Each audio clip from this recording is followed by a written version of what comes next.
Buenas noches. Nuestro tema es la posible Tercera Guerra Mundial. Los integrantes somos Michael Delgado y Emily Villagómez.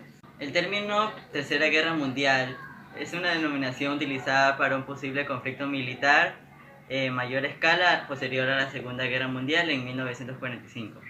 Algunos autores han asociado este nombre como la Guerra Fría o la Guerra en Corea, también en las milenias de Cuba y la guerra contra los territorios. Si en algo tiene experiencia la humanidad, es en hacer, sufrir, perder o ganar guerras. De guerras está llena nuestra historia. Albert Einstein decía, palabras más, palabras menos, que no tiene idea de cómo sería la Tercera Guerra Mundial, porque la cuarta sería palos y pedradas. Lo que quiso decir es que iba a ser tan devastadora la tercera, que la cuarta sería como el comienzo. La cuestión es que todos estamos estresados por la beligerancia de las grandes potencias mundiales y los grandes poderes como el económico y el criminal. Estaría en una tercera guerra mundial. La historia, sus consecuencias y los datos modernos nos dicen que habría genocidios, crisis económicas, más pobreza, más desigualdad, ciudades destruidas, etc. En donde solo ganarían los de siempre, los del poder, y solo morirán los de siempre, los de sin poder. El 9 de enero de 2020, Europa, a principios del siglo XX, era centro geopolítico del mundo. La región llevaba varias décadas en paz. Las confrontaciones bélicas habían desaparecido. En este contexto, el 28 de junio de 1914, un grupo de nacionalistas bosnios asesinó al archiduque Francisco Fernando de Austria en Sarajevo. Vayamos a lo que ocurrió en días recientes. Una milicia apoyada por Irán lanzó unos misiles que mataron a un contratista estadounidense en Irán. Grupos chiitas con vínculos del régimen de Irán asaltaron la embajada de Estados Unidos en Bagdad. El presidente Trump entonces decidió asesinar al general más importante de Irán.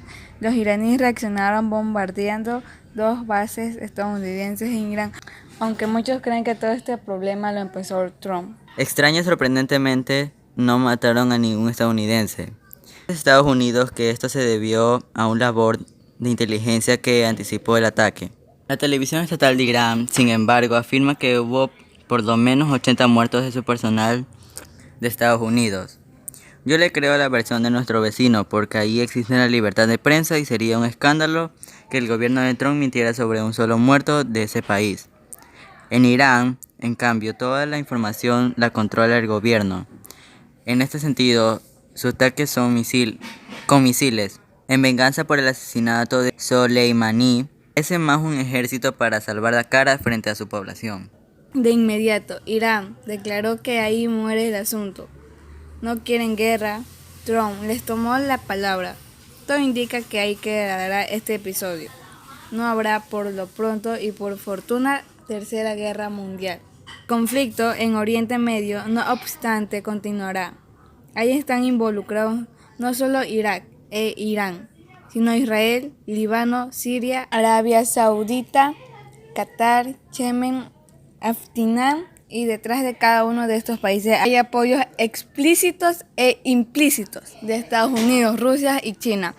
Nada nuevo en el histórico polvorín de esta región, lo más inestable del mundo. El comienzo de este conflicto bélico, que dejó entre 9 y 10 millones de muertos, es un ejemplo de cómo un evento va escalando hasta terminar como una desgracia épica. ¿Será que estos días estamos viviendo algo similar como el asesinato del general iraní Qasem Soleimani, número 2 del régimen teocrático del Teherán? Gracias.